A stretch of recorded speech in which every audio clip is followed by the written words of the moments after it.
Hello again, everyone. I am going to do another chapter of Tao Te Ching this evening. We are on to chapter 19 now, so we will go through 3 translations and talk about some interpretation afterward.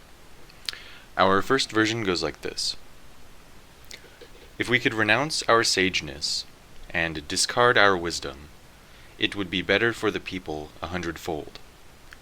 If we could renounce our benevolence and discard our righteousness, the people would again become filial and kindly. If we could renounce our artful contrivances and discard our scheming for gain, there would be no thieves nor robbers. Those 3 methods of government, thought olden ways in elegance did fail, and made these names their want of worth to veil. But simple views, and courses plain and true, would selfish ends and many lusts eschew.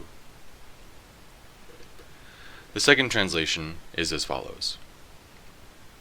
Abandon your saintliness, put away your prudence, and the people will gain 100-fold.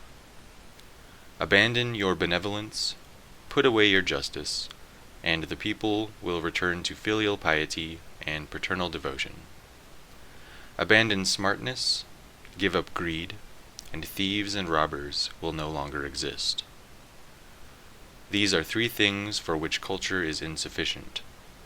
Therefore it is said, hold fast to that which will endure. Show thyself simple, preserve thee pure, and lessen self with desires fewer. And the third translation. Abandon the show of saintliness, and relinquish excessive prudence. Then people will benefit 100-fold. Abandon ostentatious benevolence and conspicuous righteousness. Then people will return to the primal virtues of filial piety and parental affection. Abandon cleverness and relinquish gains. Then thieves and robbers will disappear. Here are 3 fundamentals on which to depend, wherein culture is insufficient. Therefore let all men hold to that which is reliable, namely, recognize simplicity, cherish purity, reduce one's possessions, diminish one's desires. This chapter seems rather straightforward. We're being asked to give up on the ideas of spiritual progress and spiritual goals.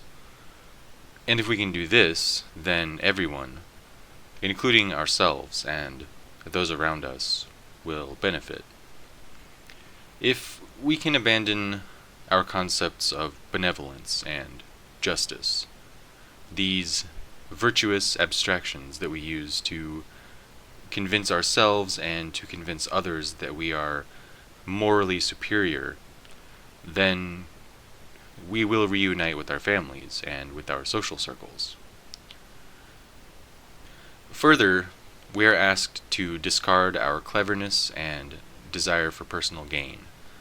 For if we can do this, then thievery and jealousy will be no more.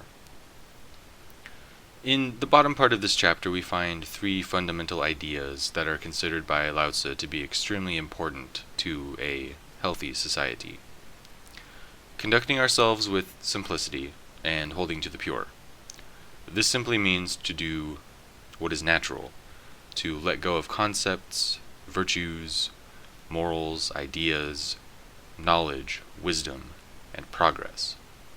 To let these things dissolve and to never look back. This is how we purify ourselves. Next, we discard the false notion of self. This eradicates selfishness, as well as desire, striving, competitiveness, and confusion. And finally, we are told that if we can abandon the search for knowledge, we can rid ourselves of worry. Well, what exactly does this mean? We spoke in a previous chapter about knowledge being a substitution for awareness and concentration. If we go through life filling our heads with ideas about reality, ideas about morality and ethics, ideas about where we come from or where we go next after this life, then we miss the point. We miss out on the present moment in which we constantly find ourselves. We live in the past and the future, never actually seeing the world around us for what it is. We find that we are more interested in coming up with explanations about a myriad of things: where we are, why people act the way they do, why nobody else besides me seems to understand the so-called mysteries of existence. If we were able to check our own egos and purify ourselves in these ways, we could potentially find that underneath all of this striving and seeking is a natural point of attention that needs nothing to validate its own existence. A point of attention that does not fear death, does not attempt to make a claim to knowledge, and it does not boast wisdom. This point of attention can be said to be the eternal self that watches the Tao flow onward forever and ever, long after the body decays, and as the show goes on, as it always has.